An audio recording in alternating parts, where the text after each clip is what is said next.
Bonjour chers auditeurs et chères auditrices, nous nous retrouvons aujourd'hui jeudi 11 pour Il était une fois. Nous allons frères et sœurs méditer sur la première lecture, toujours donc de la lettre de Saint Paul apôtre aux Colossiens, toujours le chapitre 3, les versets 12 à 17. Frères, puisque vous avez été choisis par Dieu, que vous êtes sanctifiés, aimés par lui, revêtez-vous de tendresse et de compassion, de bonté, d'humilité, de douceur et de patience. Supportez-vous les uns les autres et pardonnez-vous mutuellement, si vous avez des reproches à vous faire. Le Seigneur vous a pardonné, faites de même. Par-dessus tout cela, ayez l'amour qui est le lien le plus parfait, et que dans vos cœurs règne la paix du Christ, à laquelle vous avez été appelés, vous qui formez un seul corps. Vivez dans l'action de grâce, que la parole du Christ habite en vous, dans toute sa richesse. Instruisez-vous et reprenez-vous les uns les autres en toute sagesse, par des psaumes, des hymnes et des chants inspirés, chantez à Dieu dans vos cœurs votre reconnaissance. Et tout ce que vous dites, tout ce que vous faites, que ce soit toujours au nom du Seigneur Jésus, en offrant par lui votre action de grâce à Dieu le Père. Frères et sœurs, la lecture donc de ce jour nous donne de méditer sur ces rapports interpersonnels que nous devons avoir les uns avec les autres. Et frères et sœurs, la lecture donc de cette lettre aux Colossiens met en œuvre aujourd'hui, nous met en lumière plutôt aujourd'hui, l'empathie. L'empathie, frères et sœurs, est la capacité qu'une personne a à se mettre à la place des autres. Vous voyez, quand on dit de quelqu'un qu'il est empathique, ça veut dire que c'est quelqu'un qui comprend la souffrance et la gêne que peuvent ressentir les autres. Vous voyez, par exemple, c'est quelqu'un qui est empathique, eh bien, va très souvent, quand il va tomber dans des situations de détresse, eh bien, se mettre à la place de l'autre, voilà, et essayer de ressentir ce que l'autre peut ressentir quand il traverse telle ou telle chose. Et frères et sœurs, vous voyez, l'empathie est le b.a.-ba de toute relation interpersonnelle qui vise à, entre guillemets, aller vers la perfection.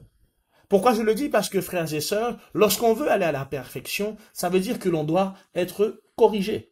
Nul n'est parfait, frères et sœurs, nous le devenons tous. Et donc, ça implique que, eh bien, en voulant devenir parfait, on accepte, frères et sœurs, d'être corrigés. Et voyez, là, lorsque saint Paul donc commence en nous parlant donc de cette question-là du rapport interpersonnel, voyez, revenez-vous de tendresse et de compassion, d'humilité, pardonnez-vous, si vous avez des reproches à vous faire, etc., etc. Eh bien, frères et sœurs, le b.a.-ba de tout ça, c'est l'empathie. Voyez, pour que vous puissiez, eh bien, pour qu'on puisse vraiment, frères et sœurs, comprendre la profondeur de l'amour de Dieu, voilà ce fameux lien parfait qui nous unit, comme dit saint Paul, eh bien, il nous faut, frères et sœurs, savoir faire preuve d'empathie parfois. Voyez, quand on reçoit parfois des remarques des gens, très souvent, on en vient à chercher des sous-entendus ou des non-dits que cette personne-là, entre guillemets, voudrait cacher derrière une phrase.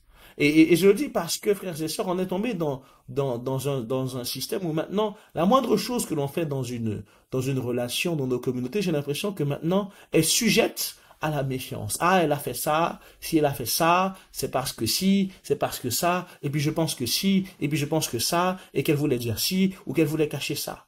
Et voyez, frères et sœurs, on ne fait pas assez preuve d'empathie dans nos rapports les uns avec les autres.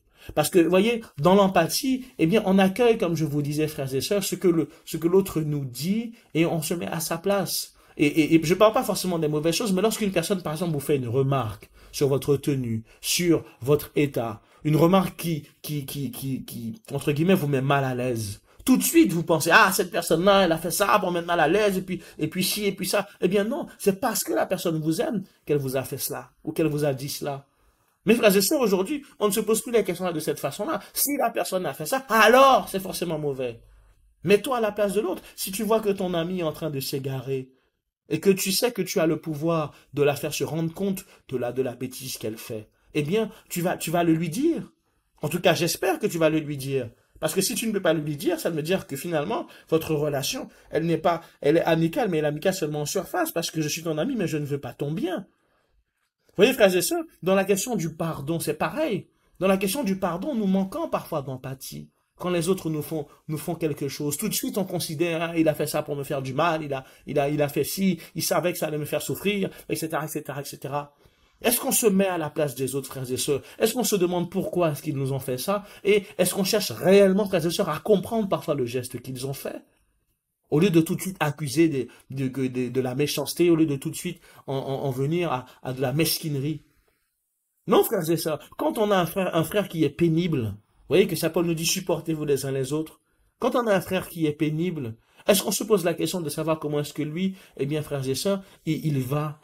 De comment est-ce que lui, est-ce qu'il vit les choses? Ah, tout de suite, ah non, il est pénible, il embête tout le monde, il fait ci, il bouge partout, il court ci, il est tout le temps en train de pleurer, il est tout le temps en train de râler, il est tout le temps en train de ci, et puis ça. Mettez-vous à la place des autres, frères et sœurs, un peu. Mettez-vous un peu à la place des autres. Vous voyez, frères et sœurs, je me souviens d'un jeune homme comme ça, j'avais été faire un camp. J'avais été faire un camp en hiver lorsque j'étais diacre. Et dans le camp, vous savez que frères et sœurs, eh bien, c'est des dortoirs. Et il y avait un jeune homme qui malheureusement ronflait. Et quand je vous dis qu'il ronflait, bon, il ronflait avec une certaine intensité, il ronflait même très fort. Et tout de suite, vous voyez, il a été pris à partie par les autres en lui disant, bon, comme tu ronfles, il faut que tu dormes dans le couloir. Parce que si tu dors dans le dortoir, tu vas empêcher tout le monde de dormir, etc., etc. Et donc, frères et sœurs, il a refusé. Il a refusé, et ça a fait toute une histoire. Et, frères et sœurs, ce jeune homme-là, eh bien, tout de suite, il a été pris à partie. Ah, tu es égoïste, tu ne penses pas aux autres, etc., etc., etc. Mais, frères et sœurs, vous pensez que ce jeune homme-là qui ronfle, vous pensez que lui-même, ça ne le gêne pas qu'il ronfle et qu'il empêche les gens de dormir? Pensez que lui, c'est allègrement qu'il dort et qu'il ronfle volontairement pour empêcher les gens de dormir? Lui-même est gêné de cette propre condition-là. Mais il ne peut pas la changer, frères et sœurs. Donc, vous voyez, frères et sœurs, au lieu d'être compréhensif, qu'est-ce qu'on fait? On le met dehors. Tu vas dormir dans le couloir, tu empêches les gens de dormir. Et ça, frères et sœurs, il nous faut encore une fois nous mettre à la place des autres un peu pour comprendre qu'on n'est pas le centre du monde. Les gens ne font pas toujours les choses pour vous embêter, pour vous agacer. Vous n'êtes pas le centre du monde, frères et sœurs. Vous n'êtes pas si précieux que ça. Mettez-vous, frères et sœurs, un peu à la place des autres et essayez de comprendre parfois leur situation. Oui, frères et sœurs, on a des personnes qui sont insupportables. Mais elles-mêmes peut-être souffrent de ça. Elles-mêmes peut-être essayent de changer ça, mais n'y arrivent pas. Tout de suite, on les juge. Tout de suite, on les critique. Tout de suite, on les met à part. De l'empathie, frères et sœurs. C'est de ça dont nous avons besoin dans nos relations interpersonnelles. De l'empathie. Et tout ce que Saint Paul nous demande de faire, frères et sœurs, nécessite de l'empathie. Supporter les autres, pardonner les autres, se faire des reproches. Voyez, frères et sœurs, tout ça nécessite de l'empathie. Et c'est Paul nous le dit, hein, revêtez-vous de tendresse, de compassion, de bonté, d'humilité, de douceur et de patience. Et donc, frères et sœurs, voyez, tout cela nécessite de l'empathie. Si vous voulez être tendre avec quelqu'un, c'est nécessaire d'avoir de l'empathie. Si vous voulez avoir de la compassion pour quelqu'un, encore pire, vous avez besoin d'empathie. Si vous voulez, frères et sœurs, faire preuve de douceur et de patience, il faut aussi faire preuve d'empathie. Tu arrives chez le médecin, il y a des gens, tu commences à râler, ah oui, les gens, mais sont empathiques. Sont empathiques, tu penses que le médecin, ça ne le gêne pas qu'il ait des patients qui ne puissent pas guérir?